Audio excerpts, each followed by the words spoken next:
നടിയെ ആക്രമിച്ച കേസിലെ മെമ്മറി കാർഡ് റിപ്പോർട്ടിൽ അതിജീവിതയ്ക്കെതിരെ 8ാം പ്രതി ദിലീപ് നൽകിയ അപ്പീൽ ഹൈക്കോടതി വിധി പറയാൻ മാറ്റി. ഡിവിഷൻ ബെഞ്ചാണ് ഹർജി വിധി പറയാൻ മാറ്റിയത്. മെമ്മറി കാർഡ് റിപ്പോർട്ടിന്റെ മൊഴിപ്പകർപ്പ് നൽകണമെന്ന സിംഗിൾ ബെഞ്ച് ഉത്തരവ് നിയമവിരുദ്ധമാണെന്ന് ദിലീപ് വാദിച്ചു. ശ്യാം ദേവരാജ് നൽകും കൂടുതൽ വിവരങ്ങൾ. ശ്യാം ദേവരാജ്, തടസ്സ ഹർജിയിൽ എന്തൊക്കെയാണ് ദിലീപിന്റെ വാദങ്ങൾ? സിംഗിൾ ബെഞ്ച് കഴിഞ്ഞ ദിവസം മെമ്മറി കാർഡിലെ വസ്തുതാ പരിശോധന അന്വേഷണ റിപ്പോർട്ടിന് ആധാരമായ മൊഴിപ്പകർപ്പുകൾ ലഭ്യമാക്കണം എന്നായിരുന്നു നേരത്തെ അതിജീവിത സിംഗിൾ ബെഞ്ചിൽ നൽകിയ ഉപഹർജി. ഈ ഹർജി അംഗീകരിക്കുകയും മൊഴിപ്പകർപ്പുകൾ ലഭ്യമാക്കണമെന്ന നിർദ്ദേശം single bench justice K Babu അധ്യക്ഷനായ സിംഗിൾ ബെഞ്ച് നൽകുകയും ചെയ്തിരുന്നു. ഈ നടപടി ചോദ്യം ചെയ്താണ് ദിലീപ് കൊച്ചിയിൽ നടിയെ ആക്രമിച്ച കേസിലെ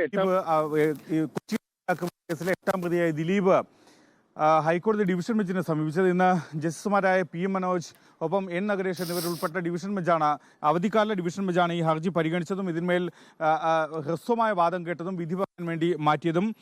ഇതിൽ ദിലീപ് ഉന്നയിച്ച ഏറ്റവും പ്രധാനപ്പെട്ട ആക്ഷേപങ്ങൾ ഇവയാണ്. സിംഗിൾ ബെഞ്ച് നടപടിക്രമങ്ങൾ പാലിച്ചല്ല ഈ ഉത്തരവ് ഇറക്കിയത്. അതുകൊണ്ട് തന്നെ ഈ ഉത്തരവ് നിയമവിരുദ്ധമാണ്. ഈ ഉത്തരവ് റദ്ദാക്കണം. അതായത് മൊഴിപ്പകർപ്പ് അതിജീവിതയ്ക്ക് ലഭ്യമാക്കണമെന്ന ഉത്തരവ് റദ്ദാക്കണം എന്ന കാര്യവുമാണ് ദിലീപ് 8ാം പ്രതി ദിലീപ് ഹൈക്കോടതി ഡിവിഷൻ ബെഞ്ചിൽ ആവശ്യപ്പെട്ടത്. ഇതിൽ അതിജീവിതയ്ക്ക് വേണ്ടി ഹാജരായ സുപ്രീം കോടതിയിലെ മുതിർന്ന അഭിഭാഷകൻ ഗൗരവ് അഗർവാൾ പറഞ്ഞ മറുപടി സിംഗിൾ ബെഞ്ചിൻ്റെത് അനുബന്ധമായ ഉത്തരവാണ്. നേരത്തെ ഈ മൊഴിയുടെ വസ്തുതാന്വേഷണ റിപ്പോർട്ടിന്റെ പകർപ്പ് നൽകാൻ നേരത്തെ സിംഗിൾ ബെഞ്ച് നിർദ്ദേശം നൽകിയിരുന്നു. ഈ ആവശ്യമെങ്കിൽ ഏത് സമയവും കോടതിയെ സമീപിക്കാമെന്നും സിംഗിൾ ബെഞ്ച് വ്യക്തമാക്കിയിരുന്നു.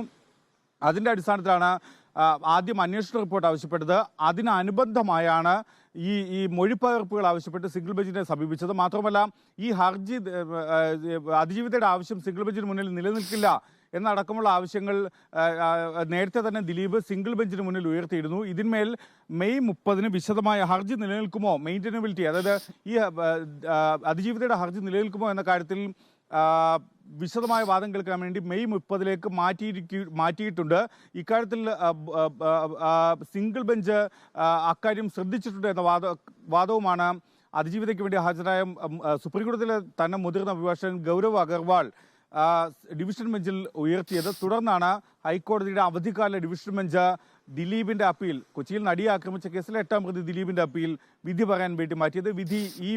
ദിലീപിന്റെ അപ്പീലിലുള്ള വിധി ഇന്ന് വൈകിട്ടോ അല്ലെങ്കിൽ നാളെയോട് കൂടിയോ ഉണ്ടാകും.